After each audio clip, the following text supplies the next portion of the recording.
How's it going, YouTube? I'm sorry for how late this video is. I just really haven't had the time to record since the pre-release. It's Wednesday now, so it's been 4 days since I went. And yeah, sorry it took so long, but here it is. In sealed, I picked green, as you can probably tell by the promo. Hero's Bane is actually a really good card.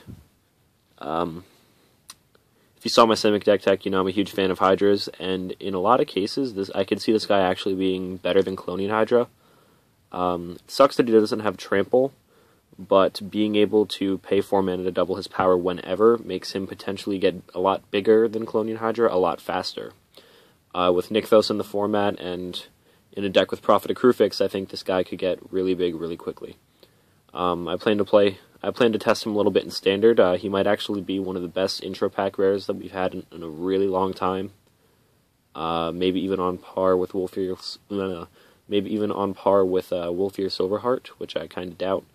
But I could see him seeing some really fringe play in Standard. But that's all I ever really play in Standard. So yeah. On to the other creatures. Renowned Weaver is really good. One of the better green commons in the set, I think. I wouldn't pick it too highly, but I'd love to pick some up late game or late in the draft. Being able to block twice and have the second creature be a 1/3 with reach is very relevant. Blocks evasion, kills Vaporkin, all that jazz. And the fact that the token is an enchantment token is really relevant with the Constellation ability. A few people didn't see that interaction before it happened and cost them a creature. So yeah, I like this card, and I will play it again for sure. Another of the rares I got was Sylvan Caryatid. We know this card's good. It's fixing, it's ramp, it's a blocker. It's a really good card. Satyr Grove Dancer, I like this guy. I would have rather played some other stuff, but worst case scenario, he is a 2/2. He's pretty much a Bond Beetle 2.0. Sometimes he'll be able to put a counter on a creature with evasion, or something that normally wouldn't be able to beat another creature in combat. Just give you that little bit of an edge. So I do like this card a lot. Again, not a very high pick, probably not quite as good as Renowned Weaver, but still a good card. Golden Hind, I think, is pretty much worse than Voyaging Satyr. Still an okay card. As a 2/1, it trades with more stuff than the Satyr, but the fact that it will only ever tap for green kind of feels limiting. So yeah. Satyr Rambler, I wasn't really a huge fan of, never have been, but still, he was just a cheap, aggressive creature that I could play, so played him. Would have rather played other stuff, but oh well. Oakheart Dryads was a really good card. As I mentioned before with Renowned Weaver, the Spider token is an enchantment, so that interaction with Constellation was very helpful, won me a few games, or at least a few combats at least. So yeah, this is a good card. I'd pick it again for sure. Opaline Unicorn, you know, mana fixing, ramp on a body. I had quite a bit of monstrosity in here and some more expensive cards, as you saw with the Hydra and as you'll see later. So it's a pretty valuable card, and glad I had it. More unicorns. Noble Quarry is really good. I was able to bestow it quite a few times because you saw the ramp I had, and helps you punch through, forces opponents to block your Sed Scorpion if you have one or something. Unfortunately I didn't, but yeah, solid card. I liked it. Flame Wreath Phoenix was probably one of the best cards I had. Most of the time it was a 5/5 flyer. Usually people didn't want to deal with it more than once, and a 5/5 flyer on turn 3 or 4 in sealed is very difficult to deal with. And I got him out 3 games, and he won all 3 of them for me. So, very good card. Blade Tuskboar, not quite as good, but Intimidate was nice. Evasion's always good. And he has a solid body. I wish he was a 3/3, but still, overall, a pretty good card. Swarmborn Giant, I was reluctant to play, but I was actually pleasantly surprised with him. As I mentioned with Renowned Weaver before, the token has reach, and before I was able to monstrous this guy a few times, that token was able to protect him long enough for me to either give him reach or to just smash in for 6 and deal some major damage. So I enjoyed playing this card. It feels like you might have to draft some stuff around it to be able to play it effectively, but there's nothing wrong with that because it's a 6/6 for 4. So yeah, good card. Ferryspan Tromper is one of my favorite commons in Born of the Gods. Quickly becomes more than a 3/3 unless they deal with it immediately, and just continues to just completely wreck. It's, yeah, really good card. I would have played more if I had them. Ravenous Lucrocota. When I played it a couple times, I forgot that it had Vigilance and thought that it had Reach, and that caused a few misplays. I thought it was just a giant spider with Monstrosity.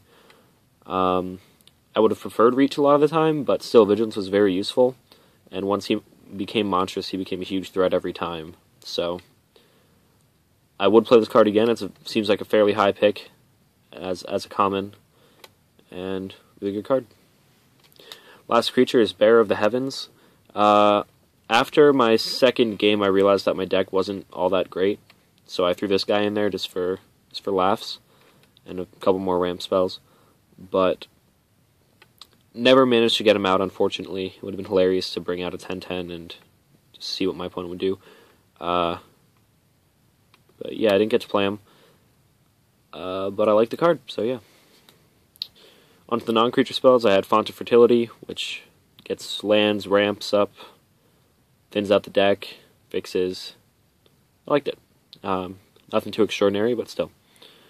Rouse the Mob was a really good card. If I would have had one more red mana to be able to cast the Strive a third time, I would have been able to win the last game of the day, which I lost by 1 life. But it's a good card. It's kind of a blowout. It's like down to charge with Trample, but a little more expensive, and a lot more expensive if you have 3 creatures or anything, but still, I liked it. I had 2 Magma Sprays, which were really good. It's just like another Pillar of Flame, but at instant speed, so yeah. Wish it could hit opponents too, but then it would probably be a little too good.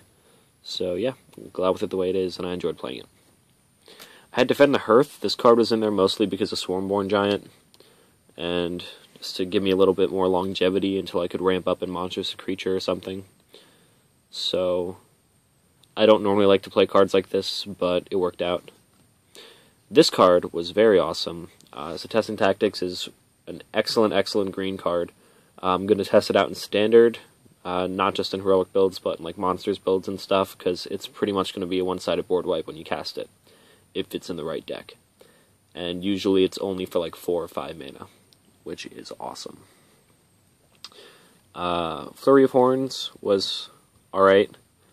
Probably way better, well, definitely way better in a Minotaur deck, or a devoted Minotaur deck, but still, 4 power with haste for 5 mana isn't that bad, so yeah. Point of Betrayal, I love this card, I love effects like this. Brings them down a blocker, brings you up an attacker, and just gets there. It's a good card. Desecration Plague was my only enchantment removal, so that's why I played that. Yeah, the pool wasn't very good in favor of green, but oh well. Only enchantment removal I had, so I played it. And then I had some basic lands.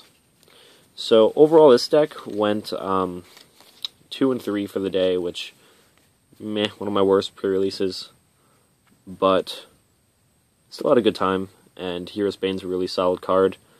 I think a lot of it was due to bad draws. I was either getting mana flooded or mana screwed in most games. Mostly mana flooded, which I probably should have compensated for partway through, but yeah, well, live and learn. Yeah. Then I played Two-Headed Giant with my friend Daryl, and this deck turned out insane. First of all, he played a Dimir Constellation deck with 2 of the 1/4 Constellation guys that make your opponents each lose 1 life whenever an enchantment enters the battlefield, and then he played some controlling enchantments like the -6, -0 thing. He had a Whip of Erebos. We each pulled a Silence the Believers, and the pool was just nuts in favor of that deck. And then we had this monstrosity here.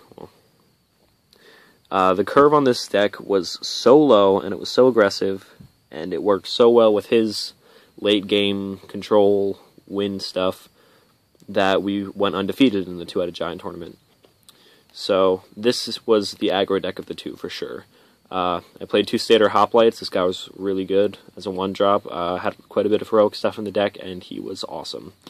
Nyxborn Shieldmate is a solid card. Either bestow it for a heroic trigger or just be a solid blocker and beater. Nyxborn Rollicker, same deal as Nyxborn Shieldmate. Acheron Crusader quickly filled up the board with the bestow cards and other stuff like Titan Strength, and he was really good. Resko's Swiftclaw was also really good, being a 3-1. He traded up or just beat and smashed faced, and was awesome. We pulled 2 Aegis of the Gods, but only played 1, mostly just as a 2-1, because me having Hexproof didn't really matter. Sightless Brawler was awesome. Nothing was ever attacking alone in this deck, and he was just a big dude for 2 mana. Sigil Skink was good, helped me get better draws, keep the steam going, prevented me from top decking lands, and it's overall a good card. Tethma's High Priest was excellent. He was able to resurrect almost any creature in the deck, and being a 2/3 for 3, that was giving me repeated value. He brought these guys back a few times, so yeah, this guy was really, really good. Acheron Linebreaker was also very good. Intimidate was very relevant. He was punching through a lot. Yeah, great card. Leonin Iconoclast. I was reluctant to play this card at first, but once I realized the number of enchantment creatures that were actually being played, he went in right away. It was phenomenal. Played 2 Titan Strength for heroic and +3 in scrying and just winning. This is all the aggro goodness with Satyr Hoplites and such. So yeah, this card was awesome. And then we played 3 Ajani's Presence, which was a complete blowout most of the time. Either making them lose their creatures in combat or just keeping mine alive from kill spells. This card was excellent. I think 3 definitely wasn't too many, and it's one of the few cards that I'd want to play 3 of in a sealed deck. And it was really very good. Rouse the Mob I mentioned before was very good, but it's probably better in a deck like this, simply because multiple heroic triggers and just punching through for more damage, more value, more aggro. In this deck, I could play this. If I was playing this deck in single sealed, it would be okay. Play this card turn 4 and win that turn. Twin Flame was one of our rares. Didn't get to play it at all. Can't vouch for how good it is, but it seems pretty solid to me. Adding creatures to the board is always a good thing, and haste is even better. Battle-Wise Valor is also great. +2/+2 in Scry. Makes math difficult for your opponent. Gets through final damage, saves your creatures, and scries, so nothing wrong with this card. Fearsome Temper is one of my favorite commons in the block. This card is just an absolute powerhouse. Triggers heroic, gives +2, gives evasion, prevents your opponents from blocking any of your creatures, essentially can give all of your creatures evasion if you have enough mana, and just wins games. This card is so good. And then we had lands. But yeah, we went undefeated in the Two-Headed Giant. I went 2-3 in the sealed. And yeah, it was overall a pretty good day. As far as pulls go, I got a Mana Confluence, a Godsend, Master of Feast, Battlefield Thaumaturgy, and a Temple and some other small stuff. My friend that I played in the tournament with pulled a Farika and an Athreos in our prize packs. And yeah, overall I really like the set. It seems like it has a lot of value in it. And I'm probably going to be uploading a fat pack on a fat pack opening on either Friday or Saturday, and hopefully I'll be getting back to brews sometime next week. So stay tuned for that stuff. Thank you guys for watching, and goodbye.